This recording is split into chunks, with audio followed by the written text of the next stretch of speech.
तेनालीरामन नहीं जानता था कि शतरंज कैसे खेलते हैं। कोई दूसरा भी शतरंज खेलता था तो तेनाली वहां से चला जाता था। एक बार राजा के दरबार में तेनालीरामन था नहीं। मौका सही देखकर मंत्री बोला, महाराज, आप अपना पसंदीदा खेल शतरंज क्यों नहीं खेलते?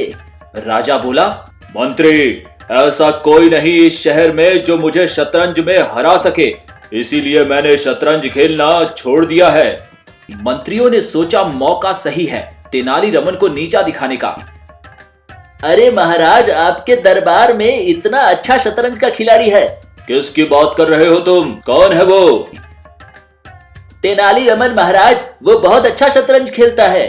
ये सुन महाराज अचंभित हुए और कहा, जब भी मैं तेनाली को बोलता हूँ शतरंज खेलने के लिए तो वो बोलता है कि मुझे शतरंज खेलना नहीं आता और मना कर देता है खेलने से। ये सुन मंत्री बोला, महाराज, तेनाली को अकेले शतरंज खेलने का शौक है, शायद इसी वजह से उसने झूठ बोला। ये सुन राजा ने कहा, आने दो तेनाली को कल दरबार में, मैं उसको शतरंज खेलने को बोलूंगा और देखता हूँ कैसे मना करता है वो मुझे।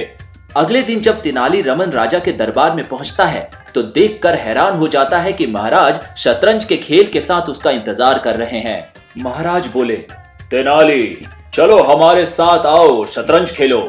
तेनाली ने बोला, महाराज, मुझे माफ करना, मुझे शतरंज खेलना बिल्कुल नहीं आता है।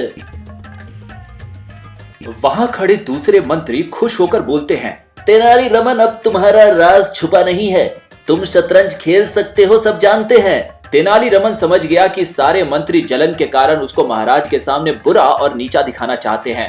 तेनाली चुपचाप बैठ जाता है। राजा अपना पहला मोहरा चलते हैं। तेनाली को कुछ नहीं समझ आ रहा था। वो शतरंज की गोटियों को उठाकर इधर उधर रखने लगा। ये देख महाराज को गुस्सा आया और वो बोले, तेनाली, शतरंज ढंग से खेलो। तेनाली बोला, महाराज, मैं बिल्कुल ढंग से खेल रहा हूँ।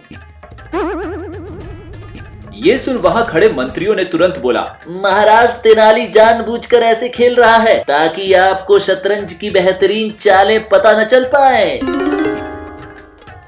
ये सुनकर महाराज को गुस्सा आ गया और वो बोले, तेनाली, अगर तुम ढंग से नहीं खेले तो तुम्हारे सर के सारे बाल मुड़वा दूंगा।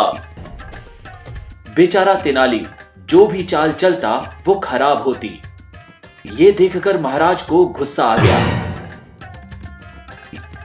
अब महाराज गुस्से से आग बबूला हो गए। उन्होंने वहां खड़े सिपाहियों को बुलाया और कहा, जाओ बुलाओ नाई को और कर दो तेनाली को गंजा। ये सुन तेनाली तुरंत बोलता है, महाराज, मैंने अपने बाल 2000 सोने के सिक्कों में बेच दिए हैं। मैं बाल कटा नहीं सकता जब तक मैं उस आदमी को 2000 सोने के सिक्के दे न दूं। महाराज ने गुस्से में बोला, सिपाहियों, तेनाली को तुरंत 2000 सोने के सिक्के दे दो। तेनाली को पैसे मिल गए और नाई ने जैसे ही अपना उस्तरा तेनाली के सर पर लगाया वैसे ही तेनाली ने उसका हाथ पकड़ लिया। महाराज ने गुस्से में बोला, अब क्या हुआ तेनाली, हमने तुमको 2000 सोने के सिक्के दे दिए हैं और अब समय तुम्हारे गंजे होने का है। तेनाली ने चालाकी से कहा, महाराज, हमारे घर में जब हमारे बुजुर्ग माँ बाप मरते हैं तो सर मुंडवाया जाता है। चूंकि आप मेरे पिता समान हैं, तो मैं आशा करता हूँ कि मेरे सर मुंडवाने के बाद आपका कुछ न हो और आप बच जाएं। रुको, मत काटो तेनाली के बाल। तेनाली, सच बताओ, क्या तुम्हें शतरंज खेलना आता है? तेनाली ने बोला, नहीं महाराज, मुझे शतरंज खेलना बिल्कुल नहीं आता। काश मुझे खेलना आता। क्यों? तेनाली ने कहा, महाराज, बिना खेले मैंने 2000 सोने के सिक्के कमा लिए। अगर खेलना जानता तो सारा खजाना मेरा होता।